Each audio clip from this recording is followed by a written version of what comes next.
အာမခံနဲ့ပြန်လည်လုံးမြောက်လာပြီဆိုပြီးတော့သတင်းတွေထွက်နေတဲ့ဖြိုးကြီးစောဗီယိုထဲမှာတော့အားလုံးရဲ့စိတ်ဝင်စားမှုကိုပြေဝဖန်ဆားခဲ့တဲ့တစ်ချိန်ကနတ်သမီးလေးလို့ကိုတင်စားခဲ့ပြီးဒီနေ့ကိုသိန်း100 300ကျောင်းကျောင်းလုံးထုတ်ခဲ့တဲ့ဖြိုးကြီးစောရဲ့နောက်ဆုံးရသတင်းတွေကိုပြောပြသွားမှာပါအားလုံးသိချင်နေကြတဲ့အဓိကအကြောင်းအရာကတော့ဖြိုးကြီးစောတယောက်ထိသိခံရပြီးမှသူပဲရောက်နေလေဘာရီဆက်ဖြစ်မလဲအခုတော့နောက်ဆုံးရသတင်းတွေကဖြိုးကြီးစောတယောက်အကြောင်းရဲတစ်ခုကြောင့်ပြန်လည်လွတ်မြောက်လာခဲ့ပြီလို့ဆိုပါရယ်ဖြိုးကြီးစောဆိုတာငါ့ကိုနဲ့သမီးလို့ခေါ်ရင်သိန်း100ပေးမယ်ငါမိဘနောက်ကျောင်းကိုထီရဲတဲ့သူထီကြည့်ဆိုတဲ့စကားလုံးတွေနဲ့တူရန်ကုန်မြို့ရဲ့နာမည်ကြီးဟိုတယ်တွေမှာငွေပုံကြီးကင်ပြီးတော့လိုက်လွင်ခဲ့တဲ့ပုံရိပ်တွေဟာဆိုရှယ်မီဒီယာမှာဟိုလီတကြောဖြစ်ခဲ့ပါရီ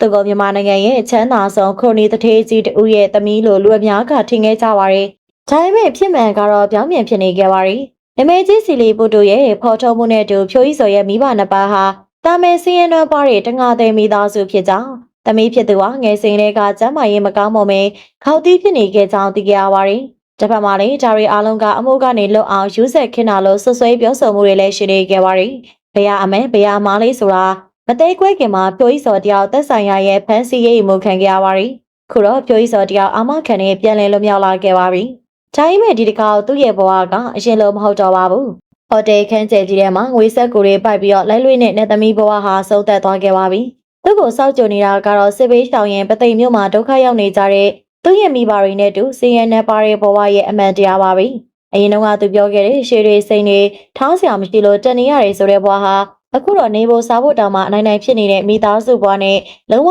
ကိုခြားနာသွားခဲ့ပါပြီဒီဖြစ်ပြသူ့ဘဝရဲ့အကြီးမားဆုံးသင်ခန်းစာတစ်ခုဖြစ်လာမှသိကြပါပြီအွန်လိုင်းပေါ်ကအာယုံဆိုင်မှုတန်းရှိဆိုတာမတည်မြဲတဲ့အရာဖြစ်ပြီးအဆုံးစွန်မှာတော့မိသားစုရဲ့ဘဝရဲ့ဖြစ်မှန်ကသာအရေးကြီးဆုံးဆိုတာကိုသူနားလေသဘောပေါက်လာပါပြီ။လက်သမီးဆိုတဲ့ခေါ်ဝါစာတငါသေးရွာကတာမဲမိန်းကလေးဆိုတဲ့သူ့ရဲ့ဘဝကိုလက်ခံပြီးတော့ရိုးသားစွာဖြတ်တန်းဖို့ကလွယ်လို့သူ့မှာအခြားရွေးချယ်စရာမရှိတော့ပါဘူး။လူတွေရဲ့ထင်ကြီးမှုကိုခံရဖို့မရှိတာကိုရှိလို့ပြီးဟန်ဆောင်ခဲ့တဲ့လူရဲ့တရဲ့နောက်ဆက်တွဲကျိုးဆက်ကိုသူကိုယ်တိုင်ခံစားရမိမလို့နောက်ထပ်ဒီလိုအမှားမျိုးထက်လို့တော့မှမဟုတ်ဘူးလို့မျှော်လင့်ရပါတယ်။ဖြိုးကြီးစောရဲ့ဇလန်ဟာသူတယောက်တည်းအတွက်သာမကကျမတို့အားလုံးအတွက်ပါသင်ခန်းစာယူစရာပါ။အခုကလူငယ်တွေကနမဲကြီးကြီးစောနဲ့လိုက်ရန်ရှယ်ရီရဲ့နောက်ကိုလိုက်ရဲ့ဘဝရဲ့အဖြစ်မှန်နဲ့ကင်းကွာသွားတဲ့ကြပါရီ။ဘာမှမရှိပဲဝီလို့ချင်းမဟုတ်တာကိုအဟုတ်လုပ်ပြီးပြောဆိုခြင်းတွေဟာခဏတာတော့လူစိတ်ဝေဆောင်မှုကိုရနိုင်ပေမဲ့ဒီချိန်မှာတော့ကိုယ့်ကိုပြန်ပြီးတော့ဒုက္ခပေးတဲ့စိတ်တောက်တွေပါပဲ။မိဘမြတ်တာဆိုတာဘလောက်ကြီးပွားတယ်ဆိုတာကိုလည်းဖြိုးကြီးစောရဲ့မိဘတွေကတသေးပြခဲ့ပါရီ